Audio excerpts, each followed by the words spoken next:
네, 여러분 아시다시피 다시 한번 강조드리지만 1등부터 5등이 의미가 있는 거고요. 그 밑에는 의미가 없습니다. 정말 한두 표 차이로 많이 갈려버리기 때문에 특히 10등부터 25등 라인은 정말로 그래서 여긴 진짜 실질적으로 의미가 없기 때문에 나도 근소한 차이로 계속해서 이게 그냥 상대평가로 차곡차곡 쌓아 올린 거고 정말 근소한 차이기 때문에 이거는 이해를 해 주십사. 예.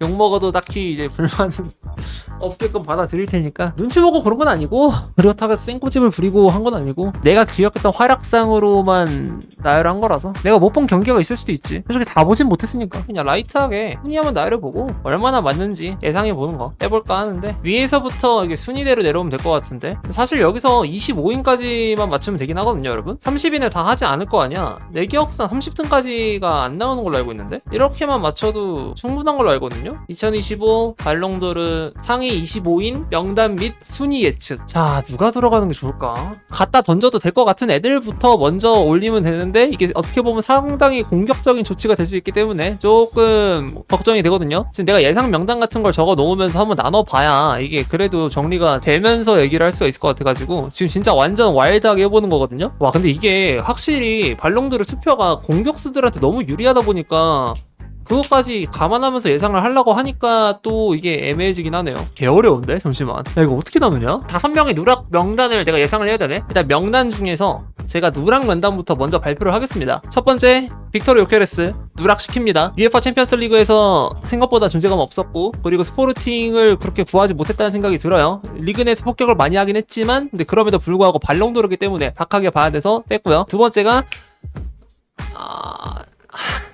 데클란 라이스 같은 경우에는 솔직히 챔피언스 리그 전체적으로 봤을 때 리그의 퍼포먼스 전체적으로 봤을 때 개인적으로 이 명단에 들어가 있는 게 약간은 이해가 안 되는 명단이기 때문에 라이스 누락을 시켰고요. 자, 세 번째가 자, 비니시우스 주니어르 솔직히 이번 시즌 들어갈 이유 모르겠습니다. 얘가 여기 들어가 있는 이유가 지난 시즌에 있었던 그 퍼포먼스의 여파로 인해서 마침 호날두가 약간 확실히 많이 아쉬운 활약을 펼쳤음에도 불구하고 탑 5 안에 들어가는 그런 현상과 비슷하게끔 들어가는 느낌으로 지금 이 발롱도르 상위 30인에 들어갔다고 생각을 하기 때문에 누락을 시켰고요. 그리고 나서 라우타로 마르티네스 누락시켰습니다. 라우타로 같은 경우는 이번 시즌 지난 시즌과 현저히 아주 많이 심각하게 대조되는 이상한 폼을 보였고 그리고 코파 아메리카에서 잘한 거 맞거든요. 근데 이 선수의 코파 아메리카 실적 같은 경우에는 이번 시즌이 아니라 지난 시즌 발롱도르에 들어가기 때문에 누락시켰습니다. 자, 그리고 마지막으로 이거는 정말 여러분 상대평가이기 때문에 어쩔 수가 없다는 점 한 번만 양해 부탁드리면서 자비를 베풀어 주시기 바라고요. 정말 빼고 싶지 않았습니다. 솔직히 이 선수가 왜 빠져야 될지 모르겠어요. 많은 사람들이 이렇게 나열이 되어 있기 때문에 이 선수가 빠집니다. 덴젤 dum프리스가 이제 누락이 될 것 같습니다. 상대평가이기 때문에 나름의 서바이벌처럼 생각을 해본다면은 지금 제가 위에 정리를 정말 정확하게 해봤거든요.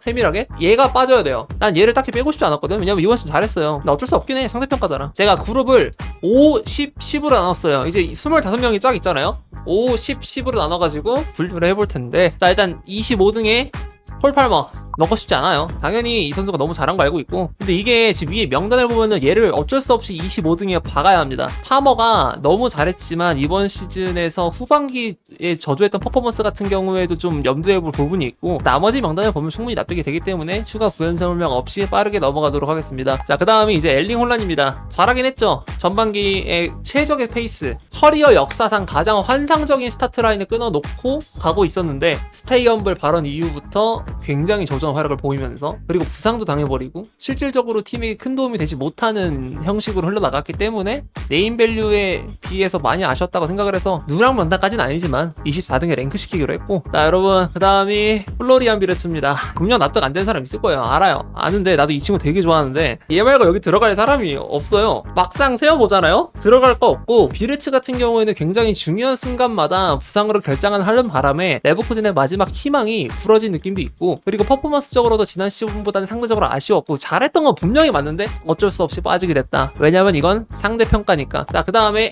해리케인입니다. 해리케인 같은 경우는 이번 시즌 실질적으로 생각보다 좋은 순도의 공격 포인트를 기록했던 순간도 있었으나 해리케인이 그 전에 있었던 본인의 장벽을 깨부쉈냐? 라는 체감이 들던 시즌은 또 아니었고 8강에서 득점을 기록했다곤 하지만 결국에는 빅찬 스미스로서 팀을 탈락에 이르게 만들었고요. 그리고 제가 기억하기로는 이 선수가 정규 리그에서 득점했던 패턴이 필드골이 생각보다 많이 적었거든요. 그래서 이제 해리케인은 22등에 랭크할 수가 있었고 그 다음에 세루 기라시입니다. 여러분 기라시 같은 경우에는 이번 시즌 유일한 키퍼 랑리스트에 월드 클래스에 위치할 수 있었던 후보이긴 했는데 일단 해리케인보다 나았어요. 확실하게. 왜냐면 챔피언스 리그에서의 득점 페이스가 너무 좋았고, 그리고 클럽 월드컵에서도 굉장히 건재한 모습을 보여줬는데, 근데 여기 들어간 이유는 그냥 단지 제가 앞으로 후보로 언급할 만한 선수들보다 아쉬워서 그래서 이렇게 배치를 했고요. 여러분 진짜 미안합니다. 자, 리버풀 팬들한테 미리 죄송하고요. 자, 그 다음에 알렉시스 맥칼리스터 놓도록 하겠습니다. 맥칼리스터 같은 경우는 명백한 리그 베스트급의 수비형 미드필더, 오히려 카이세도나 뭐 흐라벤베르보다도 더 확고하게 들어갈 수 있는 뎁스인 건 맞으나, 근데 수비형 미드필더라서 어쩔 수 없이 여기다 배치한 것도 있고요. 그리고 지랄하네라고 하시는데 후반부 보시면 납득되실 겁니다. 이거 어쩔 수가 없습니다. 이거는 자꾸 설명이 진부하게 이어나가게 되는데, 당연히 얘를 지금 여기다 배치를 하고 합당한 근거를 내밀으려면은 억가를 해야 돼. 키가 작아서 마음에 안 들어,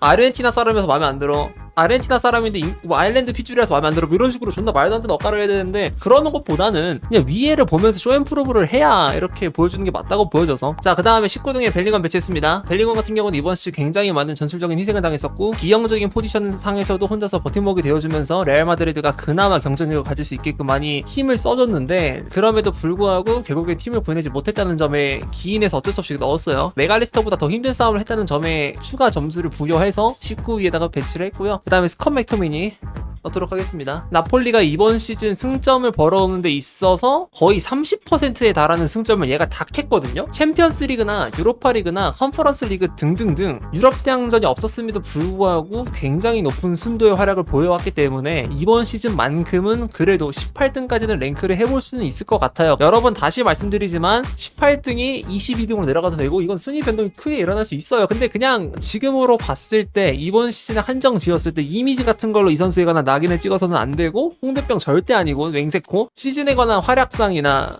이런 것들로 이렇게 넣어둔 거고요. 자, 그 다음에 대지를 2개 넣도록 하겠습니다. 이 선수가 후반기에 보였던 폼, 팀을 구해내는 그 실력 정말 높게 평가하긴 하나, 그리고 토너먼트에서의 실적, 그리고 클럽 월드컵의 실적 정말 높게 평가하긴 하나, 이 역시도 위에 명단을 보면은 납득이 되실 거고요. 전반기로 봤을 때는 냉정하게 후반기만큼 하지 못한 폼이었습니다. 후반기만으로만 여기 들어간 거야. 후반기에 보여준 폼만으로 챔피언스 리그에 정말 핵심적인 공헌도를 올렸기 때문에 여기 들어간 겁니다. 자, 그 다음 마이크 롤리세. 이번 시즌 보여준 라이트윙에서의 실적은 정말 야말 다음으로 막 제일 잘했다라는 시장에서의 평가가 있었을 정도로 굉장히 잘하긴 했는데, 분데스리가 MVP급의 활약을 보여줬지만 결국엔 큰 무대에서, 내가 말하는 큰 무대 어디? 챔스 클럽 월드컵에서 생각보다 실제가 아쉬웠기 때문에 여기 배치를 시켰고요. 일단 죄송합니다. 바꿔 시작하겠습니다. 제가 지금 대가리가 터져갖고 이거 어떻게 할 수가 없을 것 같아가지고 일단 레반도프스키 넣을게요. 지금 그냥 봤을 때 지금 그나마 내가 다 뭘 해도 욕먹을 것 같다는 생각이 들지만 이 선수를 그나마 포기할 수 있을 것 같아요.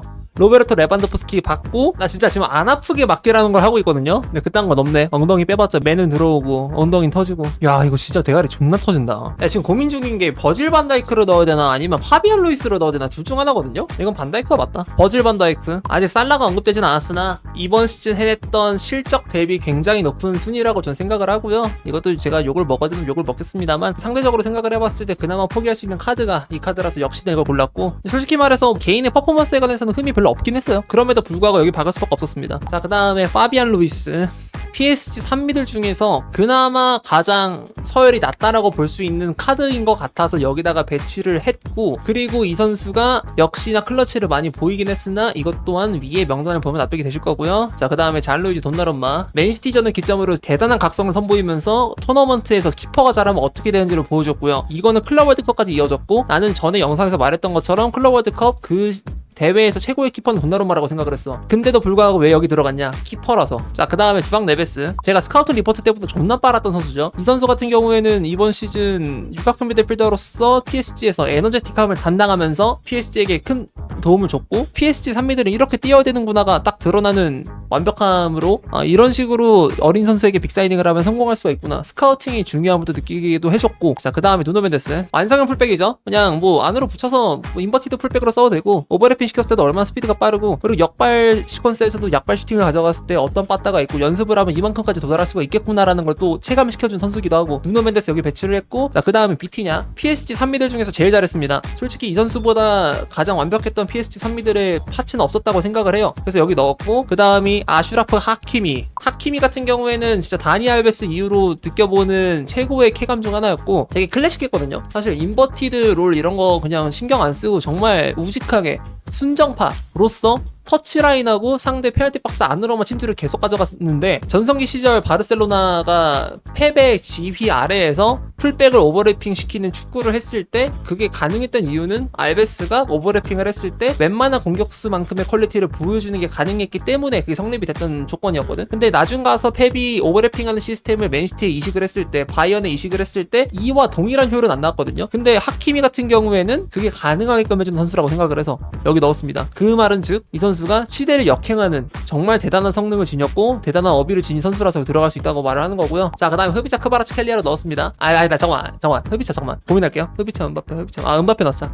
은바페가 낫겠다. 정정 킬리안 은바페 전반기에 부진을 했음에도 불구하고 골스코어러 그리고 본인이 월드컵에서 어떻게 캐리를 했는지 그 결과물을 보여준 시즌이긴 해. 황골 탈퇴에 모든 스토리라인이 잘 박혀있고 이 상승곡선에 나는 높은 점수를 줘서 7등에 더 박아놨습니다. 은바페 같은 경우에 순위가 더 낮아도 이상하진 않을 것 같은데 나는 여기 들어갈 만큼 충분히 된다고 보고요. 그리고 흐비차 크바라츠켈리아를 넣도록 하겠습니다. 6등에. 흐비차가 왜 여기 들어가냐, 두의 진화 버전이에요. 전체적인 퍼포먼스 자체가 두의처럼 전반기에 별로 안 좋진 않았던 선수는 아니고 나폴리에서 충분히 괜찮은 역할을 해줬다고 생각을 하는데, 근데 후반기에 들어가서 두의보다 훨씬 높은 퀄리티의 플레이를 가져가고 그리고 승점 기여도가 생각보다 많이 높거든요. 그리고 클럽 월드컵에서 보면은 흐비차 오줌 질질 나옵니다. 졸라 잘해요. 그래서 흐비차 넣었고요. 자, 그 다음에 5등 모하메드 살라 넣었습니다. 알 걸 찾아야겠죠. 이제 30이지 못했고 템스 성적 아쉬웠고 정말 잘한 시즌은 맞는데 30골과 20어시 중 어느 하나도 찌지는 못했는데 플레이의 퀄리티들이 정말 높았기 때문에 그래도 5등에 랭크를 시켰고요. 정말 억가를 하자면은 결국엔 리그 양악이라는 딱지가 붙을 수 있는 결과물이긴 해서 여기다 넣었고, 그 다음에 저는 4등이 페드리입니다. 페드리보다 잘했던 공격형 미드필더가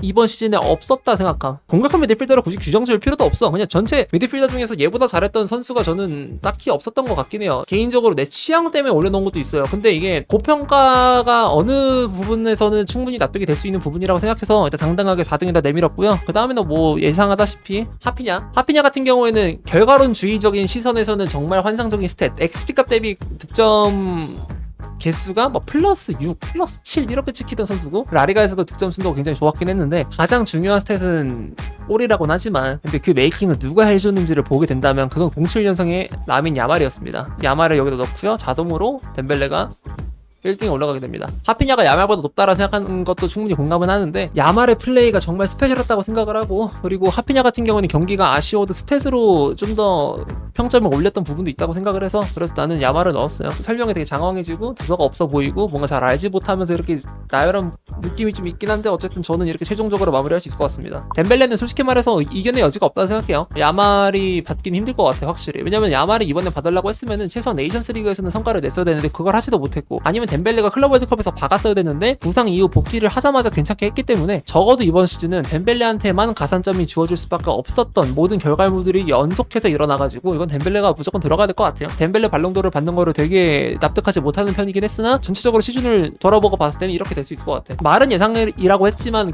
결국엔 약간 평가처럼 된 기분인데 어쨌든 내가 생각하는 발롱도르 순위는 이렇다. 여기서 없어서 아쉬운 선수가 훈데가 일단 없는 게 아쉽고요. 두 번째로 나는 30인 내에는 파초는 들어갈 수 있다 생각하는데 이거 없었던 건 좀 신기하고, 카이스도 없는 건 너무 신기하고요.